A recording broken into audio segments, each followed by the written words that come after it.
The air was heavy and still, as if the whole world was holding its breath. In the early hours, a thick mist clung to the ground, wrapping the village in a quiet, uneasy blanket. Even the birds seemed hesitant to sing, their usual morning chorus replaced by a silence that pressed in from all sides. It was the kind of silence that made you feel like something was about to happen, or maybe already had. In our small Mayan village, fear was as common as the dust that settled on our doorsteps. Every family felt it, but no one dared to speak of it openly.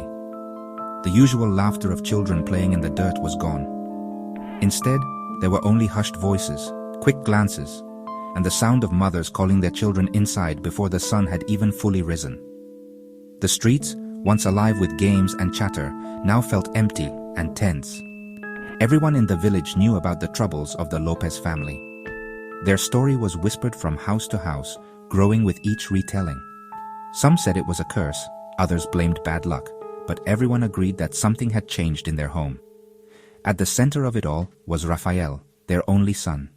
He was a wild child, full of restless energy and a stubborn streak that no one could tame. He ran through the village like a whirlwind, leaving chaos in his wake. Chickens scattered, water jugs knocked over, and neighbors shaking their heads in frustration. His parents, once known for their laughter and kindness, now sat together in silence, their faces drawn and tired. The spark that had once lit up their home seemed to have faded, replaced by worry lines and sleepless nights. You could see the exhaustion in their eyes, the kind that comes from battles fought day after day with no end in sight. Their smiles were rare, and when they did appear, they never quite reached their eyes. They tried everything they could think of to calm Rafael. They scolded him, hoping stern words would make a difference. They punished him, taking away his favorite things. But nothing seemed to reach him. He only grew more defiant, more determined to do the opposite of whatever he was told.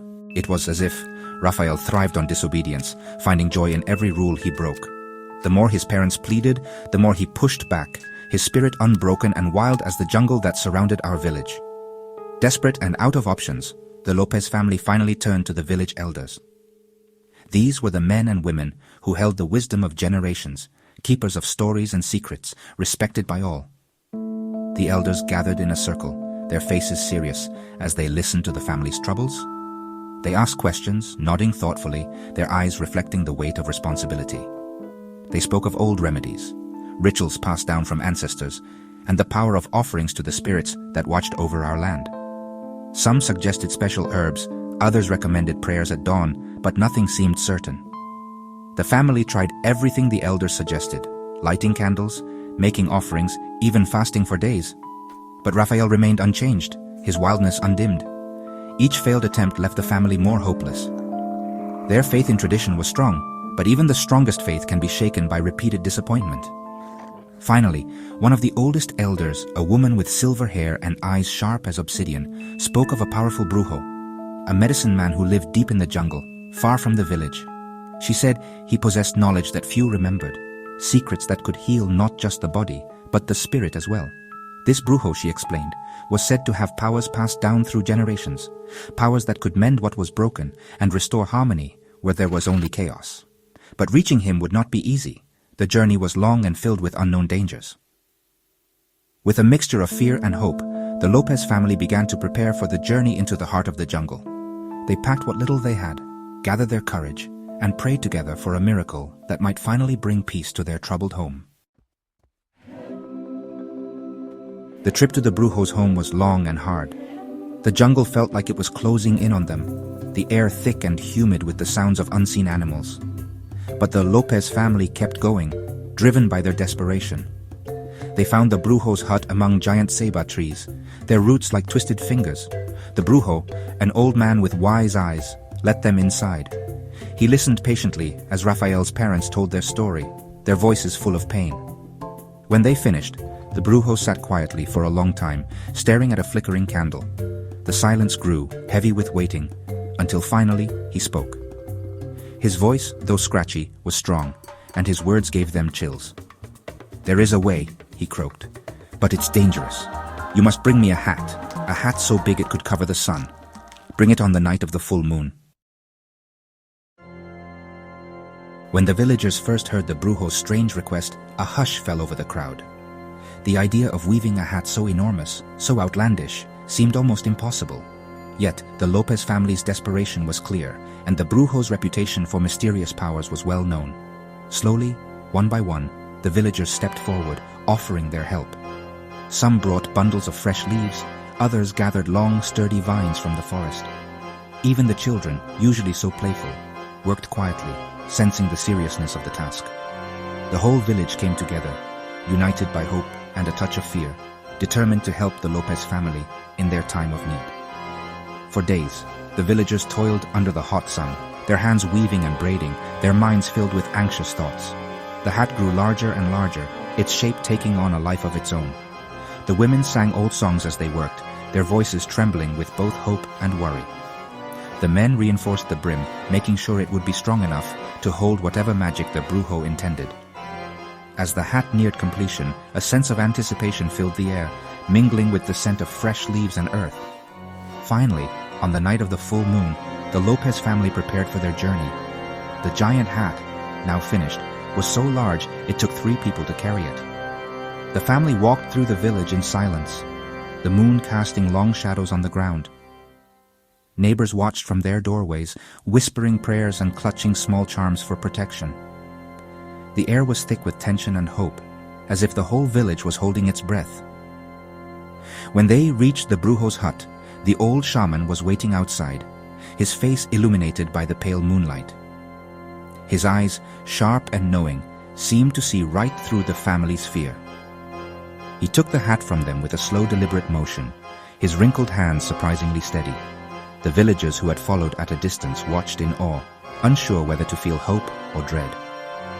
The Brujo began to chant, his voice rising and falling in an ancient language that few understood.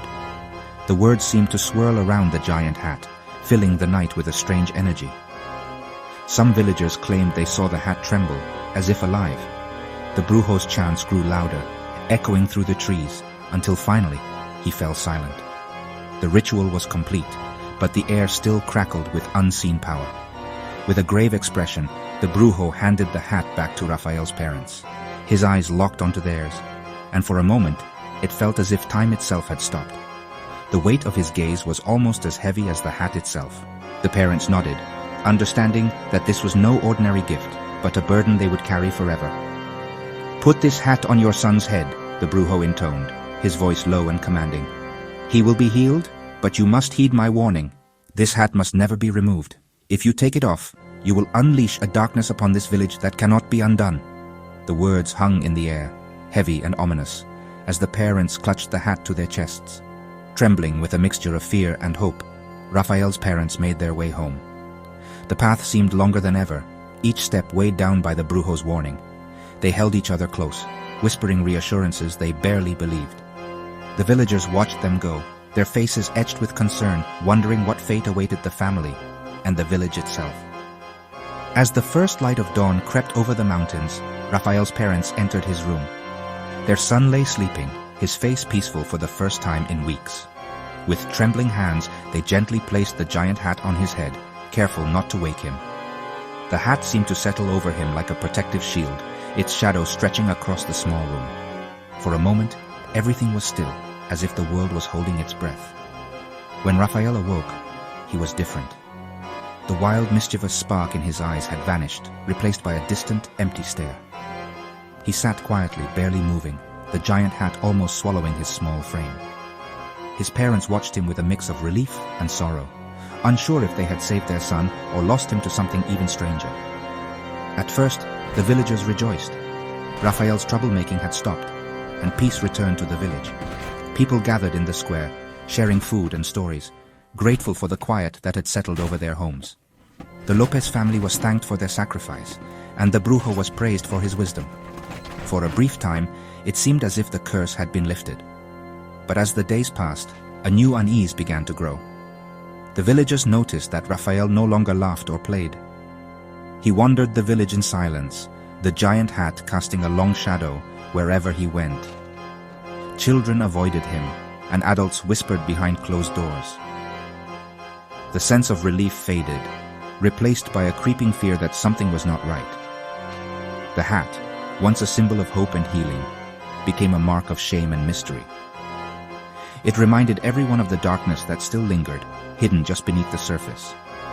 The villagers could not shake the feeling that the curse was not truly gone, but had simply changed its shape, waiting for the day it would return. Raphael, trapped under the heavy hat, became someone everyone laughed at. The hat, once a gift from his grandfather, was meant to protect him from the harsh sun and remind him of his family's love. But as the days passed, it became a burden, a mark that set him apart from the other children in the village. He felt the weight of it not just on his head, but in his heart, as if it pressed down on his spirit, making him feel smaller and more alone with every passing day. Children pointed and whispered, their laughter hurting his ears. Their voices followed him everywhere, echoing through the narrow dirt paths and bouncing off the adobe walls. Even when he tried to hide, he could hear their giggles and cruel jokes, as if the hat itself attracted their attention. The village, once a place of comfort, now felt like a stage where he was always the fool, always the outsider. He became quiet, his once happy spirit fading away. Raphael stopped playing with the other children, choosing instead to sit alone beneath the shade of a tziba tree, tracing patterns in the dust with his finger. The songs he used to sing with his friends were replaced by silence, and the laughter that once filled his home was gone. His mother watched him with worry, but Raphael could not find the words to explain the sadness that grew inside him. Years passed, but Raphael stayed small. While the other children grew taller and stronger, Raphael remained the same, as if time itself had forgotten him. He watched his friends outgrow their old clothes and hats, but his own hat seemed to grow heavier, its shadow stretching longer with each year.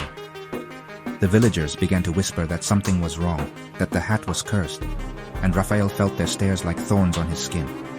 The hat seemed to stop him from growing, keeping him like a child. It clung to him, refusing to let go, as if it had a will of its own. Raphael tried to take it off, but every time he did, a strange chill would run down his spine, and he would feel dizzy and weak. The villagers began to avoid him, crossing the street when they saw him coming, whispering stories about the boy who never grew. But while his body stayed small, he started to look different. His cheeks, once round and rosy, became hollow, and his eyes grew sharper, more intense. The innocence that once shone in his face was replaced by a seriousness far beyond his years.